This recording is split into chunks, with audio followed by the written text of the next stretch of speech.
it's actually kind of a little bit of humorous video. The farmers from the Netherlands know how to protest. It looks like they're shooting, I don't know if that's hay or manure on the police lines there in the Netherlands, but absolutely incredible. The farmers standing up and saying, we've had enough of this fake global warming hoax legislation trying to drive farmers out of business. And by the way, this is impacting our food supply by reducing the amount of food in the world. So the farmers here actually not only standing up for themselves in the Netherlands, but standing up for all of us across the world. We're going to move next now to the national front. And we've been talking about President Trump and what their plan is. So their plan, if you haven't been following, their plan is to do an indictment this week. And now it looks like, we'll get to that here in a second, pushing it back to next week, do an indictment regarding this so-called hush money in New York. Then a few weeks later, they're going to do another indictment, their plan is, in Georgia regarding the elections there and Trump contesting the elections in Georgia. A few weeks after that, they're looking at doing an indictment at the federal level, either surrounding J6 or surrounding this so-called classified document scandal. Here's the bottom line. They are trying to provoke Christians and patriots to violence. You cannot fall into that trap. We should be having prayer rallies around the country. We should be absolutely talking to our legislators and elected officials. Don't fall into the trap. And I think people are getting very wise to this. It happened in New York the other day, a so-called Trump rally in New York. They identified Antifa that had infiltrated and were trying to foment violence and got them out of there. So, again, be vigilant. But this is quite literally intentional to try to destabilize the United States of America. Which, and I'm going to connect another thing here in a second with what's coming across our southern border. It's actually something we've been looking at for a while to see when the uptick would happen, and it's happening right now. So it tells us what's happening in this country. So I'm going to get to that here in a second. But let's just talk about the indictment in New York today because it got pushed back. Well, why did it get pushed back? I'm glad you asked. Well, coming to us again from Twitter and specifically from Donald Trump Jr., we all knew there was something fishy about this. And Travis, if we can bring that front page of the indictment up, and I'm sorry, not Donald Trump Jr., Eric Trump. Michael Cohen, okay, his attorney in 2018, quote, the payment in question does not constitute a campaign contribution. But in addition to this, a new bombshell, there was a 2018 letter from Michael Cohen's lawyer to the FEC. Not only did it say that, but it declared that Cohen used his own personal funds to pay Stormy Daniels. And the Trump camp was not party to the transaction and did not reimburse Cohen for the payment. If that's the case, this legally is over because the person you're alleging made the payments didn't actually make the payments. So the legal theory is out the window. This is why this has been pushed back. And now the Manhattan DA is backpedaling and he's saying, well, hey, Trump just kind of made this up. He made up this expectation of an indictment and arrest. Well, no, you were going for this. Everybody knows you were. You guys got caught. The smoking gun letter comes out. And, that case is going to be over. So very likely you're going to see here in the next week or two them move on to this Georgia elections case and try to get an indictment there.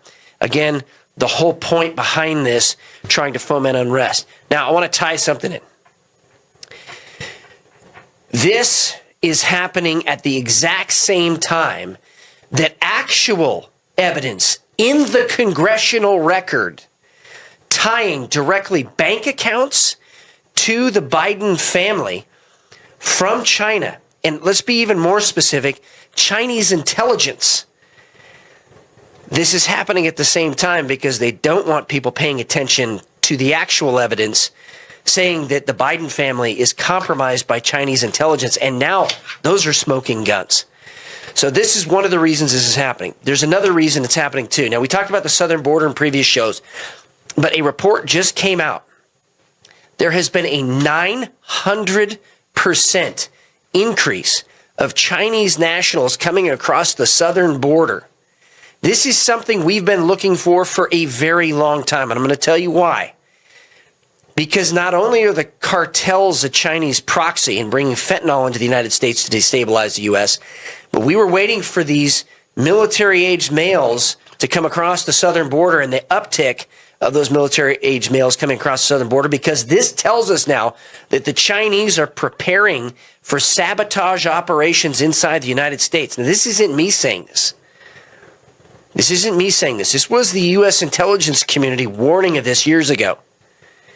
And so now we're seeing it happen, which tells me, and should tell all of you, that something is about to happen in Asia, and probably involving Taiwan, and the Chinese are prepping the ground here in the United States so that we do not respond in any way, and the Chinese take back Taiwan. Now, I want to also mention that on the national front, we have another case that's been flying under the radar that I want to bring to your attention right now. And then we'll end with kind of a humorous thing, because it really is kind of where we're at. In Arizona, Carrie Lake, and she tweeted this out, Carrie Lake won at the Arizona Supreme Court. They're actually going to allow her to go forward in regards to the signature verifications of people. So this is where the fraud gets exposed. And so this is a huge, huge news story. And a lot of people don't even know it's happening. So check that out. And again, if you want to follow anything, you can follow us on Twitter. I post there all the time and repost a lot of things that are very, very important for you to see. And last but not least, we're on the national front. California introducing a bill to outlaw Bibles. Now, I want to talk about something, because I've heard people say stuff like this. I've heard reports from local businesses. This happened in the last year. People will come in and say there's separation of church and state. You can't have a Bible verse on your wall in a private business. And I want to educate some folks out there. You need to read the First Amendment, and you need to read the very first part of it that says this: Congress shall make no law. The First Amendment is about restricting Congress and restricting legislatures. Now, in virtually every state constitution, as an agreement to come into the union, it's called the State Compact. They had to agree not to restrict, guess what? First Amendment. And so California, just by introducing something like this, is going against their own oath of office to protect and defend the Constitution of the United States of America and also the Constitution of California, where it says Congress shall make no law.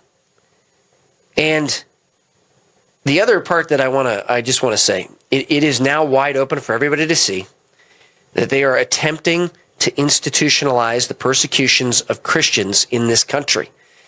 And if you want to see a great video series, Family Research Council has this great video series about, and if you're a pastor, maybe you're a lay leader, maybe you're a deacon, maybe you're just really involved in the church, you want to make sure that your church checks out this video series. It's from a pastor, I'm not going to spoil it, it's from a pastor who was imprisoned in Turkey for a couple of years. And it's called Prepare to Stand. So you can find this at www.frc.org/prepare to stand. And Travis is going to post it up in the comments.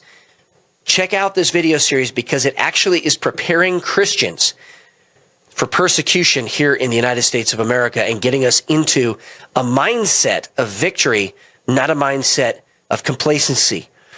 In Germany, Dietrich Bonhoeffer talked about 3,000 confessing pastors, 3,000 pastors who were totally on the side of the state. But the problem was the 12,000 in the middle who basically said, well, those hotheads deserve it, and stayed on the sidelines. Don't be that person. Right now is the time to stand. Right now is the time to make the decision. What are you going to do when the government actually violates the Constitution and attempts to persecute Christians in America? Because, ladies and gentlemen, it is here.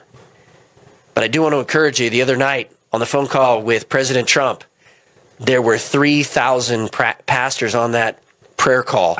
So we know There's at least that many in the United States, but there were 115,000 that were watching the live stream. We need more than that. It's a good start. We need more than that. Now is the time to stand up and go to a church that stands. And that is the briefing. Remember, the antidote to dependency and socialism is to be a God-fearing, self-reliant, freedom-loving American. And I just want to, Travis, you can bring that one little picture up. You know, this is how ridiculous it's getting. You know, you kind of wonder if Trump's going to be indicted for ripping off mattress tags in 1997. Because that was on the Babylon Bee today. Great little meme. Go ahead and put that up in the background. If you want to follow us, you can go to Gab, MeWe, Getter. And again, it's at Rep Matt Shea on Twitter. We're also on Podbean, Spotify, Amazon. And you can follow us, again, virtually everywhere. But if you want to help support, there's one way you can do this. Go to ireadepoch.com, ireadepoch.com. Type in Patriot Radio as the promo code, and you get to support two great organizations at once and get some great news as well. All right, it's my distinct honor today to introduce a couple of fine gentlemen. Known him for years. Keith Adams, he's the director of grassroots outreach, and also my good friend Ken Ramey. He's the director of pastoral relationships for the Family Policy Institute of Washington State. Gentlemen, it's great to have you in studio today. Welcome to Patriot Radio. Thank you. Yeah, great to be here. So I want to talk about, we got something coming up tomorrow, and it's going to be tomorrow for the pastors meeting anyway, but then on Saturday, the Crisis in Education Summit right here in Spokane, Washington. So Ken, why don't you start? Tell the listeners a little bit about what this is about. Is there really a crisis in education? Why do we care? So the meeting tomorrow is called a pastor's confab, and you can go to our website, fpiw.org, to get more information, but it's here at On Fire Ministries Church at 10 o'clock, free lunch, specifically for pastors, but other church leaders can come. If your pastor's not coming, urge him to come tomorrow at 10 o'clock. And you're going to hear from Joseph Backholm, who's an attorney that works for Tony Perkins and the Family Research Council in Washington, D.C. Pastor Matt and I were just back there and saw them and visited. And we are going to learn how can a pastor or a Christian go hand in hand with the gospel and the culture. How can we minister to the culture and not negate the gospel? They go together. And so many Christians today and pastors have just let go of being engaged in the battle against evil in our government. And I believe with all my heart, Family Policy Institute of Washington believes that that the church is the last bastion of hope for America. Not only for this state of Washington, but for America. Washington State is a microcosm of America right now, and we know it. And we have to, pastors, I appeal to you, 40 years in ministry myself, I appeal to you to get your head out of the proverbial sand and step up and listen to those who are bringing warning and calling on you to step up and appeal to your people to do three things. Number one, to pray, cry out to God. Pastors and people every single day, pray for the governor of your state to be saved, for all of the people that he has appointed in his house and all the legislators that are elected to be saved or to be removed from office. Number one, pray. Pray in the pulpit every single Sunday for your government. Pray against the evil that's happening in the government and affecting our children, our babies, our homes, our families, our couples. And then number two, I appeal to you to vote and to encourage your people to vote. 30 million, it said between 30 and 40 million Christians did not vote the last election. Two different research and Gallup both said 30 to 40 million. And I'm telling you, folks, that's a shame when Christians just, I look at it as a pastor this way. Too many Christians are sitting on the rapture bench, ignoring what's going on, hoping that Jesus will come back and rescue them. Yeah. Well, I want to be found serving and working and fighting evil and calling out to God for people to be saved. That's our call. And so we need to pray. And number three, first pray, then vote. Number three, we need to engage, get involved. Keith is going to talk about the need in the school boards. Every Christian, the school boards ought to be full of Christian people standing up against the evil in our schools. City councils, run for city council, run for political office. I am so thankful to get to know Pastor Matt Shea, who has only been a pastor recently. He had a call of God in his life years ago, but submitted to that call a little more than 3 years ago. And God is blessing the minister here in Spokane fantastically. Unafraid. And he is not afraid to step up because of what God has allowed him to be through, and to know he is leading this church and this flock of people in a fantastic way. The church needs to engage. The church needs to be involved more than anybody else. Let your neighbors who don't know Jesus sit on the sidelines. Christians, step up. The Bible says in Jeremiah 29:7, but seek the welfare of the city where I've sent you into exile. We're in exile. Our home is in heaven. But seek the welfare of that city and pray to the Lord on its behalf, for in its welfare you will find your welfare. Yeah. Well, folks, we better be crying out to God for our welfare, and involved in that, we have to do warfare. To have a good welfare, we have to fight. And the battle is against the enemy that's striving to do what Jesus said in John 10:10. The thief, the enemy, has come to steal and kill and destroy. And he is doing it right and left, killing our children every single day. Our young people are dying. The highest suicide rate happening right now among young people. Fentanyl deaths all across America. Kids are screaming out for attention, and social media is one of the tools the enemy's using to kill them. And so, parents and pastors, I'm crying out to you to step up and engage in the battle that David said when he was asked, why are you doing this? Why are you going to go fight that Goliath? And David said, is there not a cause? Well, there is a cause. And the cause of God is the greatest cause. And we know that the patriarchs of old, Daniel, Meshach, Abednego, and Shadrach, they were patriots of old that went against the government and honored God and did right, and God delivered them. And I'm asking you to step up and come tomorrow at 10 o'clock and learn more about what you can do and how you can be involved. Free lunch, too. Yeah, good lunch. Yeah, good lunch. Yeah, it's always a good lunch. I do want to mention this, that, even when I was in the legislature, the largest segment of American population, the largest voting bloc of American population is Christian. And the largest voting bloc, Christians, that didn't vote is Christians. Yep. That wasn't registered to vote. Christians. And we can go down this line, but the fact of the matter is, if Christians showed up, this country would change. It would change for the better. Corruption would be rooted out. But there is this, it's almost a gospel now. It's a false gospel that Christians should just sit on the sideline. Yep. Even spiritual warfare now is becoming controversial. It is. Just the term, we're not supposed to be engaging in the spirit.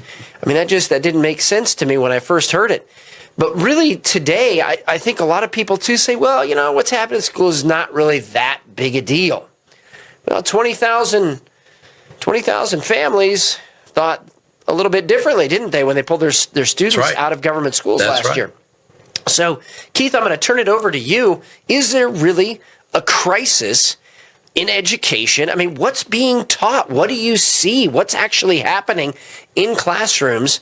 Because I think there are still parents out there that haven't seen it or don't know what's going on. It's a good question. Thanks, man. And Ken and I are honored to be here. We feel energized, enthused when we came to this facility where we are, and to meet you and Travis and your team. Incredible. I want to answer that question, but I want to read something really quickly. This is the light side before I go into the dark side, Matt.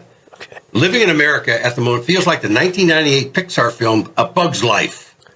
A handful of grasshoppers bully and terrorize an ant colony into harvesting and providing food for them year after year after year. When an ant, Flick, his name was, stands up for the ants, a couple of grasshoppers want to shrug him off. He's just a puny ant. What does it matter? The head bully, Hopper, won't stand for it.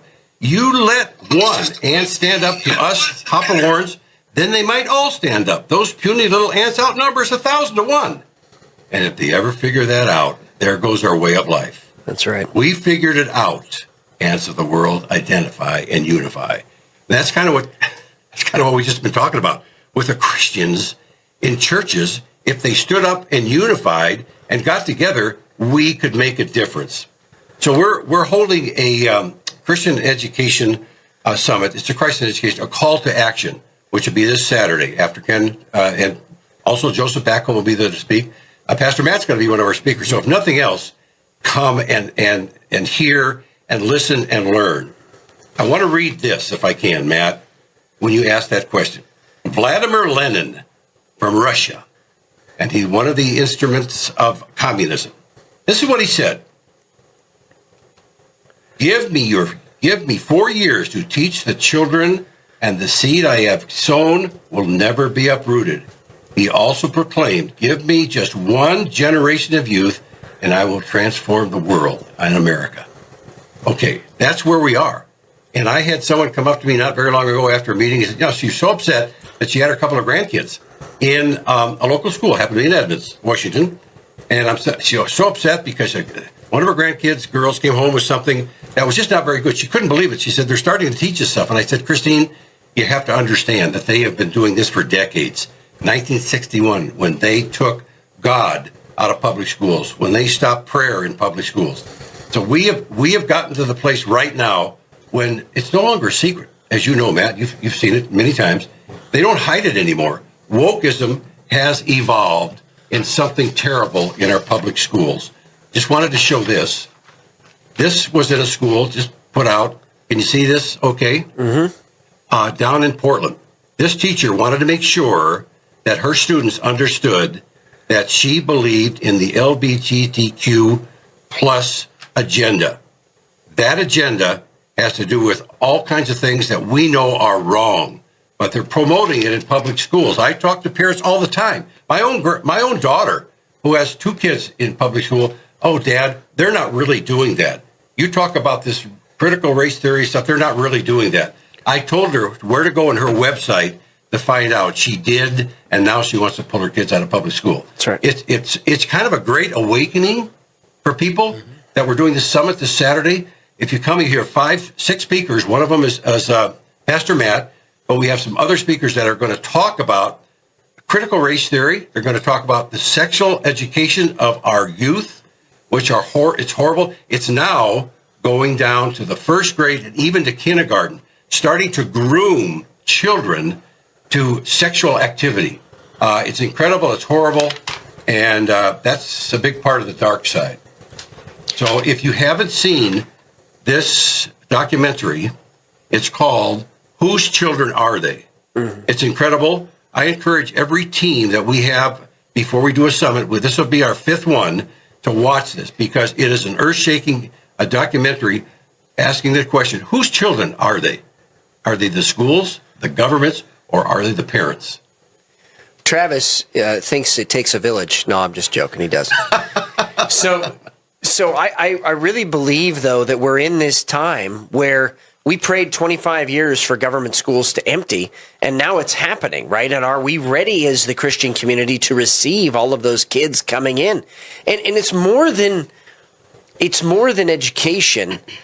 There's also the relationship with God that we bring to the table as Christians, that we want to make sure children have a relationship with their Lord and their Savior. Amen. Ken, I want to talk a little bit about that. You know, you've been all over the country. Been all over the world, actually. You've seen how important it is for kids in just their development as good citizens, the development of their character, to know Jesus at an early age. And you know, I think a lot of people get turned off by that, but yet the statistics don't lie. You have less single-parent families, you have less crime, you have less people in jail, you have more productive citizens, you got more educated citizens when they have both the mother and the father, and they also have a relationship with God. So talk a little bit about that impact as well that's happened on our society, and that Jesus really is the answer.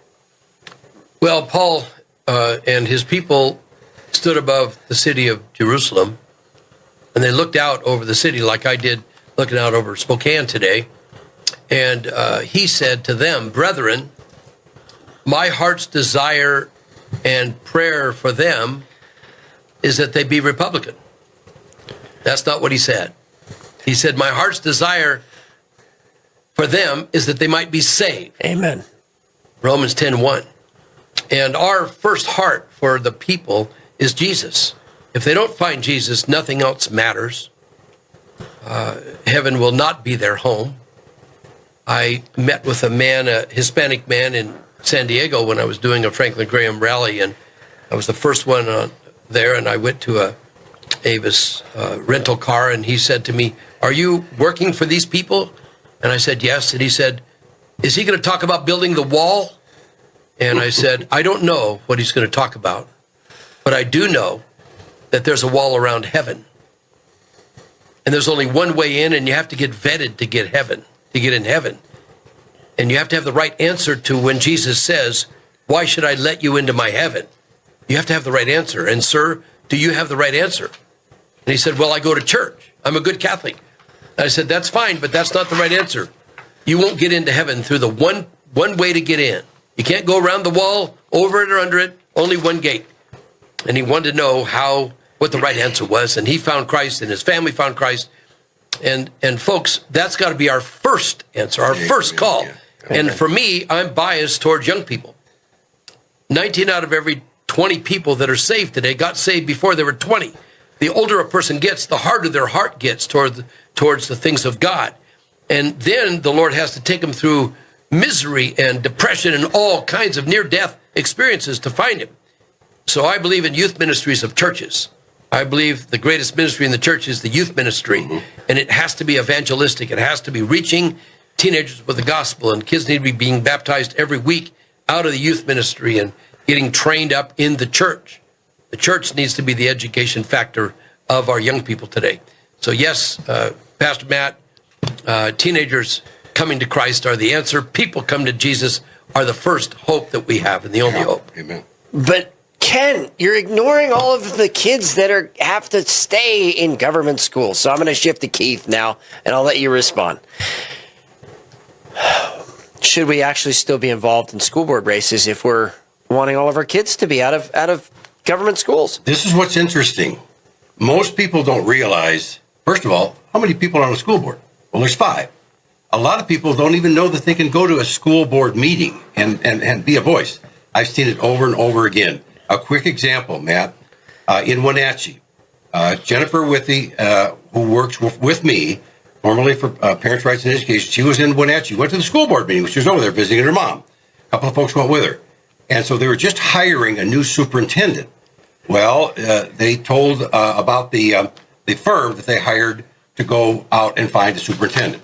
Well, lo and behold, when she looked it up, that firm is totally woke. Their first criteria: will the superintendent endorse and promote racism and all the other things that a woke person believes in?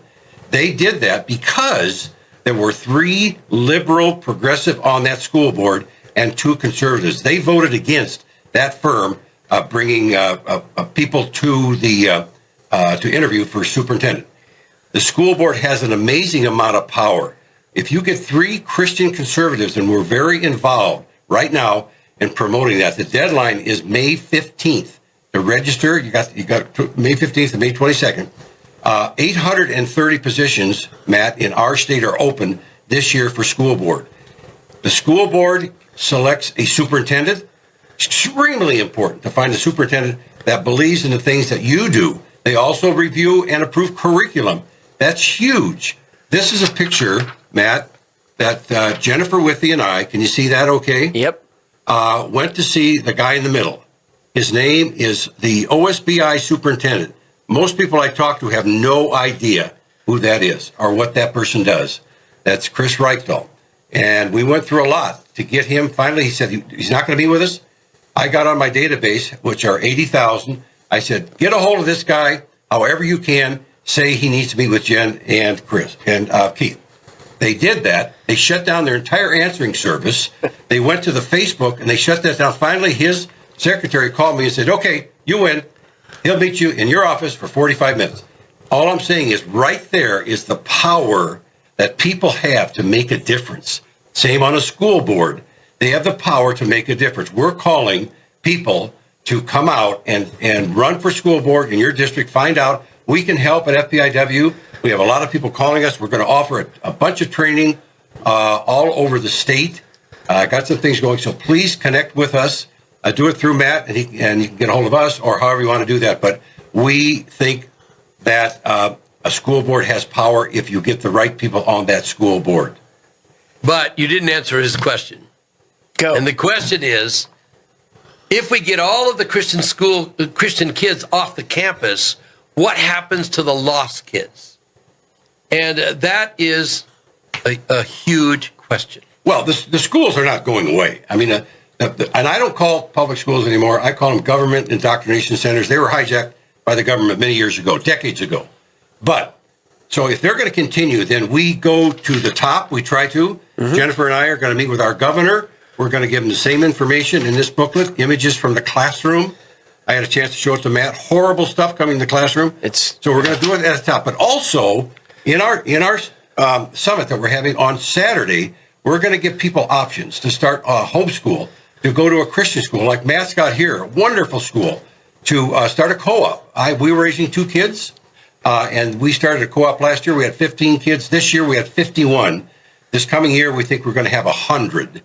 Okay, 48,000 kids, Matt, this year did not register for schools in our state, public schools. Yep. They went other places. So, I mean, to me, that's a start. We're trying to work both ends and to get kids out of public indoctrination centers, Ken. And because this is one quote I think is really good. It came from Barna. We just talked about him. And this is what he said. If we don't teach our children to follow Christ, the world will teach them not to.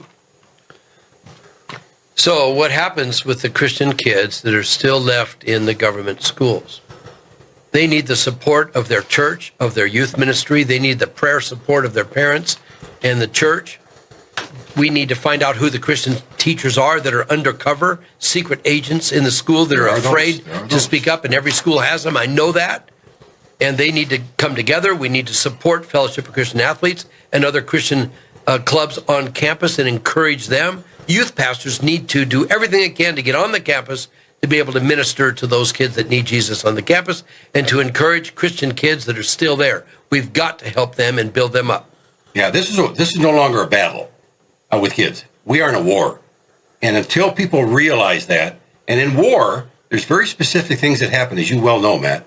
And we're in a war to save our kids because they're coming after our kids and grandkids, and they're not going to stop until we get them. But we can be the Nehemiahs of today. We can build that wall by proclaiming, just like Ken said, in churches. Ken doesn't know this, but I was at a church yesterday and talking to a pastor, great guy, and he was telling me about this great church he's got. And I said, by the way, Pastor, did you know that in your district there's an opening on the school board? It's a progressive. Would you be willing to run for that position?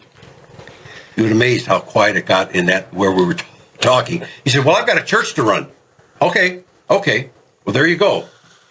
David Lane from the American Renewal Project is going all over America, bringing pastors together to get them to run for public office, whether it be school board or city council or whatever. That's how you're going to try to get the church and God and Christ into the public square. You know, it says in the scripture that we're supposed to make disciples of all nations. We're supposed to preach the gospel to all creation. But this one area, I don't buy that. I don't think that's an excuse. This one area we just don't want to be a part of. No, if any area in our society really needs the influence of Jesus, it is the political area. It's one of the darkest realms. It needs to be evangelized. And so, and I think this is what has people on the left particularly very scared and upset, because that's what they've been doing. They don't want anybody challenging their program. Good point. Right? Yeah, good point. So anytime you talk about this, we seem to ignore the fact they've been doing this for years, and then they're getting upset that we're doing it. Well, I believe that when schools begin to see gang members giving their lives to Jesus, they begin to see drug use plummet, they begin to see families restored, they're going to say, yeah, we've been doing stuff wrong. We need to go in a direction that actually works. And Ken, I want to give you that word. How do you think that should go? I mean, how do we as really kind of activist Christians, active Christians, right? They go out, we love evangelizing, we love doing that. How do we reach those people that have just put a wall up there and are completely turned off? Yeah. So I think we need a revival of kindness. If Christians would have a revival of kindness and love people even though they're not lovely, love your neighbors as yourself even though they're not lovely, we win people to Christ with love, with the love of Jesus. And young people, there's a challenge we have. My precious daughter-in-love right here in Spokane just texted me. She's watching, and her daughter, my granddaughter, is in high school right here. And one of the challenges that youth pastors have now in youth groups is the clique that comes between public school kids and Christian school kids. Okay. It happens in youth ministries, and it's a challenge. And they've got to learn to love each other because it turns kids away when they don't. And then we got these non-Christian kids that come that feel turned off and rejected. Our Christian students need to love the unlovely, love the hard to love, receive the ones that are a struggle. They're coming for a reason. And that we have to have something to invite them to that will be welcoming and greeting in the youth ministry of the church.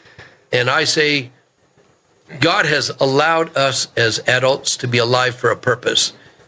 You're in your house because it's to be a lighthouse in your neighborhood for Jesus. The gospel should be proclaimed by your life, by your kindness, by your love for the Lord.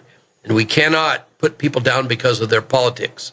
We can't. We have to love them to Jesus. But Keith just talked about war. I know. Yep. And that's what it is. I mean, so I just added this. I found, there's a gal over in Richland. Her name is Noelia. I found out about her. Long story, I won't go into that. And so I said, Noelia, you're a Christian and you're in a big high school. Is it difficult? And she started crying. And I said, write a blog in what you're crying about. She wrote a blog. Ken, I think you read it, Noelia. Yep. 17-year-old. Incredible. What it's like being in a public school. Yep. And being a Christian. Okay. The only way she survives is because of the safety of her youth group, her pastor. They pray for her and other Christians. And I think that's a key to it. I mean, I have a little book right here. It says Breakthrough Prayer. One of the breakthrough prayers, this is Jim Simla from the Brooklyn Tabernacle in New York, is people, are you on your knees praying? Mm-hmm. Are you seeking God? Are you doing 2 Chronicles 7:14? My people humble themselves and pray and seek my face. If we aren't doing that as believers and a church, then how do we expect God to answer our prayers? We need to be doing that for young ladies like Noelia, struggling in public schools.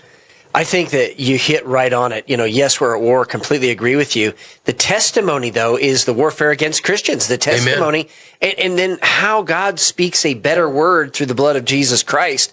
That there is a way. That there is hope, and there is an answer to all these problems that are plaguing our government school system here in America. Well, in actually many other schools as well, private as well.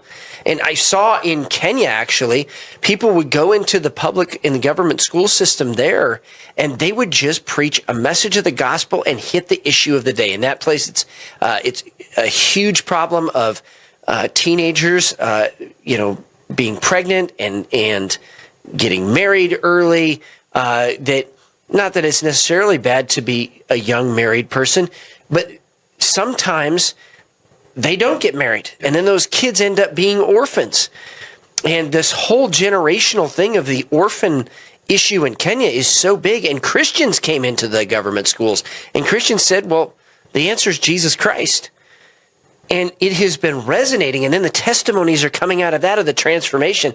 I agree 100%. We need to do more of that, and actually, when people hear the real-life stories, I think we've shied away from that, and we should never shy away from that as Christians. Amen. You hear the real life story, it's really hard to go, you hate me when, well, actually, is that what God did in your life? I actually want to experience that too. Oh, just a quick word. Yeah. And this is for, just 2.5 years ago, I was 3 days from dying. The doctors told my wife. You look fantastic for a dead man. Well, thanks, man. I remember that. So, make a long story short, they found out what was wrong with me. I was up at the University Medical Center, and I was healed. I got a word from God that said, Keith, your journey is just beginning. Okay? And my message to everyone, in a month and a half, I'll be 80. Okay? My message to everyone that's of that age category, not as young as Ken, he's a young guy, but in my age group, to say, there is something I can do. I can be involved. God's not done with me. Amen. I can go to school board meetings. I can sign up to speak. I could talk to my kids and grandkids about Jesus. 50,000 grandparents in our state, 50,000 are raising grandkids. And just like we're raising 2, and many of them are raising 3. Well, what do they do? How can we help them? I'm just saying that people that are the seniors, let's say, senior citizens, can get involved, can be activated, and do the things that Ken's are saying. Go to your pastor and say, are you willing to talk about these things? In fact, Ken's been doing that. He's not afraid. And it's pretty incredible. So it's about prayer, too. So, Ken, what do you say to the pastor who says, hey, I'm not political. I just don't want to be involved in any of this stuff. I see it as kind of dirty. We shouldn't really be involved. That's the government sphere. We should just kind of leave it there. All right, you set me up. Yeah, I'm doing it right now. You set me up. That, yes. So, Pastor, thanks for allowing me to talk to you. And I understand because I have thought the way you're thinking. I have been there. So let me ask you a question. Do you believe, Pastor, that elections matter? And they'll always say, yes, elections do matter. And then I asked the pastor, do you know how many people in your church voted? And I'm going to tell you the truth. This is not shining up. The only pastor that's ever answered that question is the one I'm talking to right now. You're the only one that's ever answered that question. Yeah. Wow. I asked you that question last time I came here, and you said, yep, 95% of my people voted. Phenomenal. And I'm sure you even know how they voted. Then the number third, I just say 30 to 40 million, do you realize didn't vote? And 1/3 didn't even register of Christians. Do you know about your church? And then I asked him, Pastor, do you believe that a biblical worldview of the pastor's job is to inform the people about government? Do you believe that? That's where a pastor gets tripped up. Sadly, a high percentage of pastors in America don't have a biblical worldview at all. And even a less percentage of youth pastors don't have a biblical worldview. 4% now? Yeah, they'll pick and choose what they want to believe and what they want to preach. And so I'm looking at a pastor now, and I'm talking about a biblical worldview regarding government and regarding what they should preach and teach. Then I asked this question, and this is a key. Pastor, do you have the freedom in your church and from your pulpit to speak about elections and about evil in government and about the Christian's responsibility? Can you do that? Many times they say no. Many times they say their denominational director or supervisor says you can't do it. Many times their board of elders say you cannot do it. Many times their own family says, Dad, don't do it. You'll lose your jobs. The sin of the pastor, I'm sad to say, in the pulpit in America today, is the fear of the people. Being afraid of what people are going to say and what they're going to do. Yeah. It's their job, their career. We need a revival among pastors in America, a revival of courage to preach the word straight. Then I asked them, are they interested in hearing how the Family Policy Institute of Washington can come along beside them and help them to help their people know what they can do, and I can help them without blowing up their church. Yeah. And so God is blessing, and we're having more and more and more. How many champion pastors do we have now? About 110 now. 110. Wow. We started with hardly any, and you were one way back, and they're growing every week. And so we thank God for that. And on our website, fpiw.org, is a list of the champion pastors. And if your pastor's not on there, or pastor you're not there, we can help you know how to be a champion pastor. There's a guy named George Barna, you mentioned him earlier, of course, who has been really doing a great job calling out a lack of a biblical worldview, even inside the church, even with pastors and just regular, attenders. And you can see this at www.frc.org, and you can actually check out Barna's survey and his study on that. And just give it to your church. Have some of the folks in your congregation take a look at it and have a discussion about it, because this is so critical. Now, I want to go ahead and shift gears a little bit. I'm going to go ahead and cue a video for everybody just tuning in right now. I'm here with Keith Adams, Director of Grassroots Outreach, and also Ken Ramey, Director of Pastoral Relationships for the Family Policy Institute of Washington. We have the Crisis in Education Summit coming right here to On Fire Ministries on Saturday, starting at 9 o'clock. 115 East Pacific Avenue, right downtown Spokane. So I'm going to have Travis cue this video, and then I want to get your reaction. Go ahead, Travis. Hi, my name's Knox Zajac. I'm 11 years old, and I go to Wyndham Middle School. I'm a 6th grader. I was in the library, and this book was on a stand. I'd like to read you a page.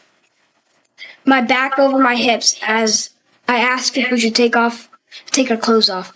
And he's saying yes before I finish my sentence. He's pulling off my t-shirt, laughing when I can't undo his shirt buttons. He's undoing my belt. I'm reaching into his bedside drawer for a condom.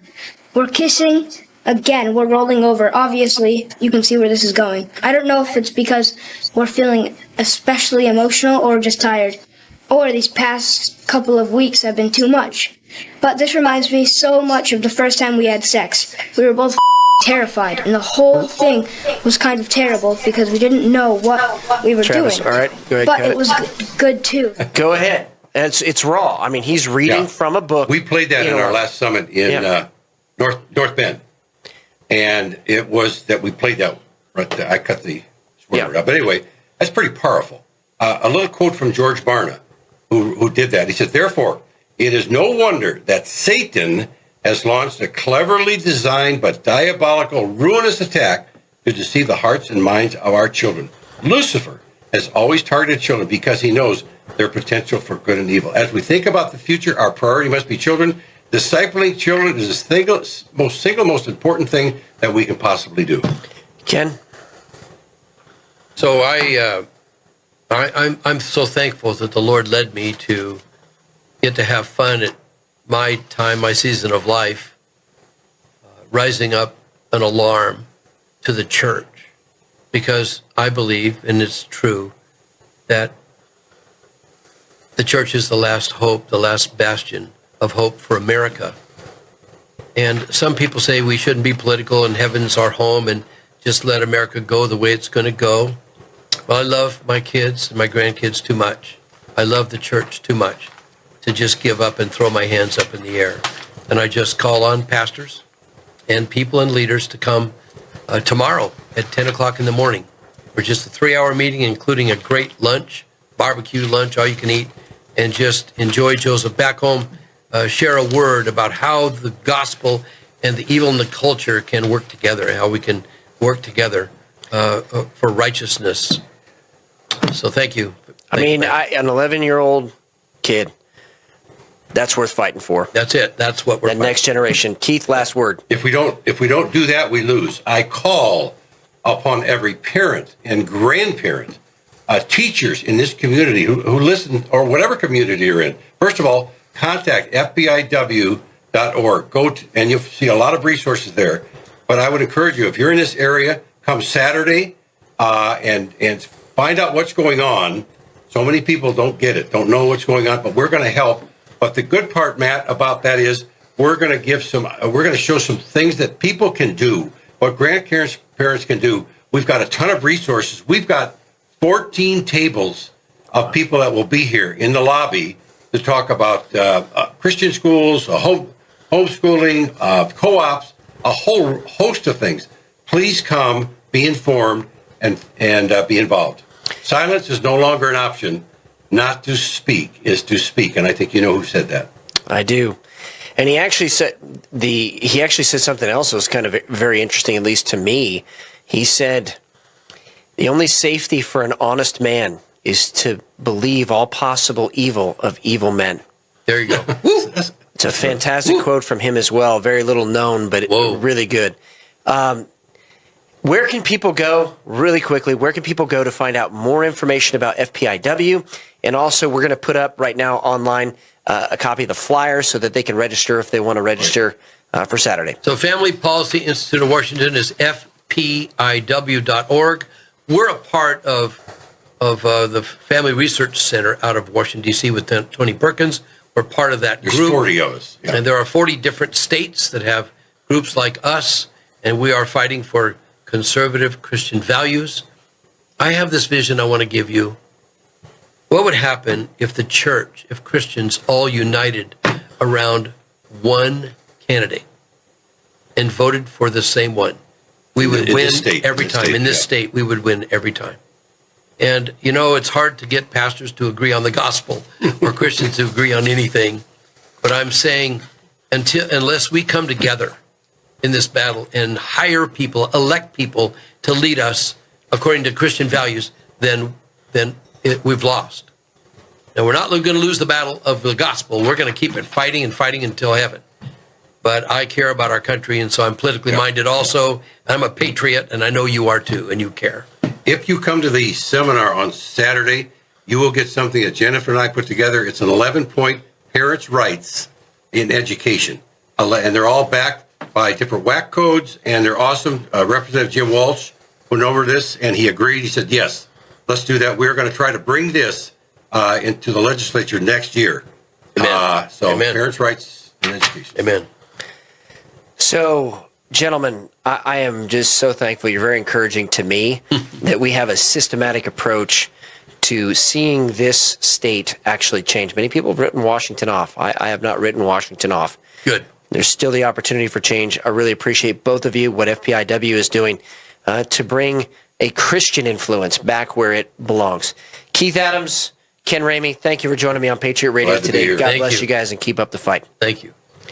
All right, we're going to end today on Patriot Radio with two things. First of all, if you missed that, Crisis in Education Summit is this weekend on Fire Ministries, 115 East Pacific, and it is 115 East Pacific Avenue at 9 o'clock in the morning, Saturday. Please register, and Travis has made sure that flyer is up there, too, on social media. I do want to mention one thing. There is one social media platform that we are not on, TikTok, and here's why. Because it's a Chinese influence operation. And in Congress today, they actually began to talk about it. And when confronted, the head of TikTok says, I wouldn't exactly call it spying. I wouldn't put it that way. So he's admitting what they're doing. So if you're on TikTok, get off of TikTok. You don't need to be on TikTok. There's plenty of other ones out there. Also want to mention, too, as far as practical preparedness in that segment for today. So if there's an egg shortage, probably should buy chickens. So you should have chickens in your backyard. And in many places, you can actually have chickens in the city. You got to check out your code. But a lot of times, they'll allow you have up to 5 chickens, even in the city, as long as it's not a rooster. So just be part of the solution. And if you have chickens, you're going to have eggs. And if you have eggs, you can share those with your friends and family and your neighbors. And there is nothing but good that really comes out of that, except for shoveling the chicken coop.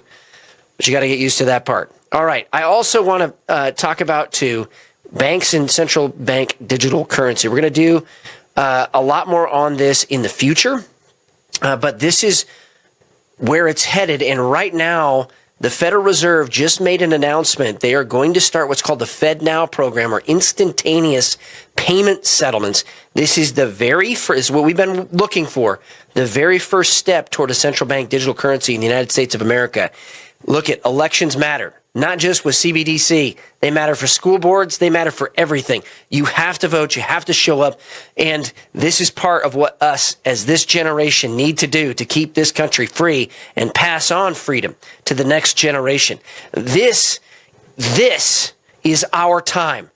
Nobody else is going to do this for us. There isn't some secret plan out there. We're the plan. And in fact, we've always been the plan. That's how Jesus and the Holy Spirit have it. The question is, are we going to embrace it? And are we actually going to move to action? This is Matt Shea. Thank you so much for joining me on Patriot Radio today. Look forward to seeing you at the Crisis for Education Summit. And it is, again, here at On Fire Ministries, 115 East Pacific, this Saturday, 9 o'clock. God bless you all. And he is making this generation the greatest one. Keep up the fight. The awakening